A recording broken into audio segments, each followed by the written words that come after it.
so Juan rode his bike in today. Let's go get a bike check out of him. Everybody's watching. What year and model Harley is this?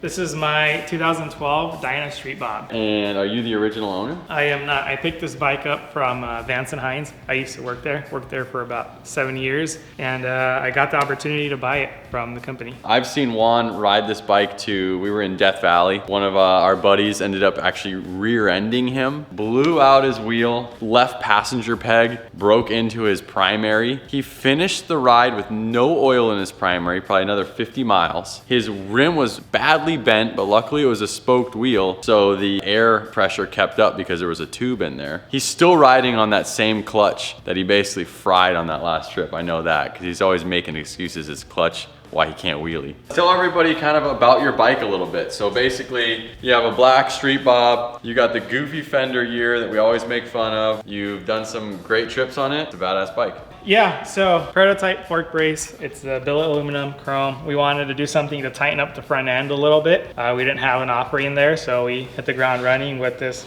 new design. We've had to do some R&D with it, R&Ding. I actually rode with the aluminum one all the way to Sturgis. It was raw. But yeah, we just wanted to stiffen up the front end a little bit, and that was kind of what we went to. Next thing, our fairing. You know, as I started riding with Lance more, even before I started working here, you know, we would go on a couple of rides together. That's when I started doing the longer rides, and I was like, man, I need some wind protection. I would be the only guy without a fairing, tall risers, getting beat up by the wind. Ended up picking up this Harley Fairing. It's just the standard off the parts and accessory catalog, but it works really good. I went with the hole shots. One of the big things that was important for me was the internal wiring. I really wanted to clean that up on this bike. I had a bunch of cables, and I actually have the heated grips, which add even more cables, and it just looked really messy up in the front. So I was like, let's run these because it really cleans up the look of the front end of the bike. Sit on the bike. I want to see, how tall are you? I'm about 5'8" on a good day. This is really comfortable. This is actually the setup that I rode to Sturgis with. And like I said earlier, I think we crushed about 700 or 800 miles on the first day back. Transformed the look and feel of the bike. When I picked up the bike from Vance & Hines, it had some welded T-bars. Yeah. And it was not good. Definitely worth upgrade. Yeah, the one thing I don't like about welded T-bars is that you have zero adjustability. So it's like, even just rolling your bars a 1/4 inch or a 1/2 inch in the risers, you can change how your shoulders are and how your elbows are. 100%. I ended up going with the low bend bar. Obviously, because I went with a higher riser, I wanted to keep things still in a comfortable position. And so this was the best option for me. I see these, when I ride your bike, you have these funky levers on here. What's going on here? Actually, my fingers are a little short, and so the factory levers were a little too far out. It was not that comfortable for me. I was concerned about reach, so these are adjustable levers. It brings them in closer. You could rotate it. Where can somebody get that? What brand is that? These are the Oberon adjustable. Oberon. I have them on my XR 1200. Moving back on the bike, you're sitting on a seat that's not stock. Yeah, so I actually have 2 seats for this bike. This is more of my short commute. It's really hard. The seat that came with the bike, it was really soft. It was, I think you rode with it before. It was a RSD Mustang seat. Okay. Really soft and comfortable for long rides, but it doesn't do that good for stunting. You know, Gotcha. like you slide off of it. So I switch them around depending on what I'm gonna do. Usually if I'm like riding to work around here, I'll put this one on. Again, you have a stock engine in this, stock 96. You haven't done anything to it. You were almost complaining, I don't want to do the bike check until we call Luke over at Fueling and put a cam chest kit in this thing. But I was like,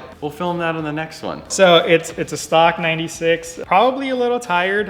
This bike did a lot of dyno pulls at Vance & Hines. A lot of the maps on the FP3 were made on this bike. So even though when I picked it up, it only had like 3,000 miles, there were 3,000 dyno miles. And I was sitting in the dyno watching the headers glow red. It's definitely been through the ringer for sure. You obviously have an AR system exhaust on there now. You know, your engine's tired. It's not going to be the strongest engine, but with the Vance & Hines air cleaner you have and the Thrashin anti-reversion exhaust, it's gonna at least sound good and feel a little peppier than stock. Yeah, you know, I wanted a 2-in-1 for this bike, and you know, I'm a performance-oriented guy, so the AR was the one for me.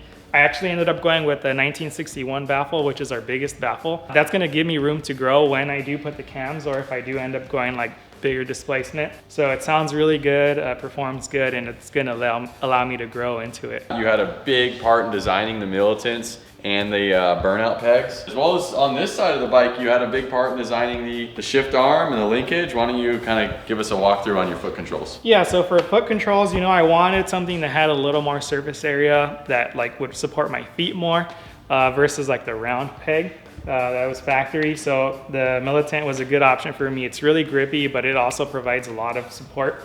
Again, this is the same setup that I rode with to Sturgis, and it was really comfortable. After long miles, it was really good. So I went with that in the front. For the back, I went with the burnouts. Again, those are actually more important than I thought they were, because we actually use those to rest our feet in the back when we're on the highway a lot. Something that I didn't realize until I started riding like longer distances. Grippy even when your foot's at a weird angle. The shift arm, this is the Thrashin shift peg that I designed 8 years ago. It's still running strong. And then we have the linkage. As you guys may know, the stock linkage is a common failure point, and we wanted to address that because we were doing the longer rides. We knew we were gonna do Sturgis. We wanted to get that taken care of so we're not left on the road. So we went out and designed our adjustable shift linkage, and that's what we have on there. And then we also realized that there was a lot of room for improvement in terms of the stock shift arm and dialing it in. When we were working in this area, we were like, man, we can't really put it in a really good spot. We'll make sure that our linkage is gonna allow you to fine adjust the position. And then another thing that we wanted to do is we wanted to make sure that you could adjust it without a bunch of tools, without having to take it off the bike. So that's another cool feature, and that's why we ended up designing that linkage, and that's why it's on here. In terms of the shift arm, again, the stock one just looks basic, you know? We wanted something that looks badass and blends in to the rest of our components, so we knocked out that billet aluminum shift arm. We offered it in chrome. My bike's kind of a two-tone chrome and black, so I threw that on there. It looks really badass. You seem to think that these Screamin' Eagle spark plug wires give you more horsepower. That's not true, but they look way cooler than those chintzy little like straw thick stock ones. Honestly, I threw them on there because I think they look badass. Shocks, you went with these shocks? Did they come on the bike or? This bike being a Vance and Hines bike, there was a lot of sister companies. Progressive is one of them, RSD is another one. So it was, you know, fully kitted with, you know, components from the sister companies, and I've been slowly swapping them out. These were on there. You know, they've had no issues. I would like to get some better ones, and actually this one was a little damaged when I got rear-ended, but hopefully Two-Lane can get me that new set sometime soon. I'm still rocking it as is. The paint's chipped and we got some threads messed up, but I'm gonna hold off until like I can get hooked up with a set of Legends.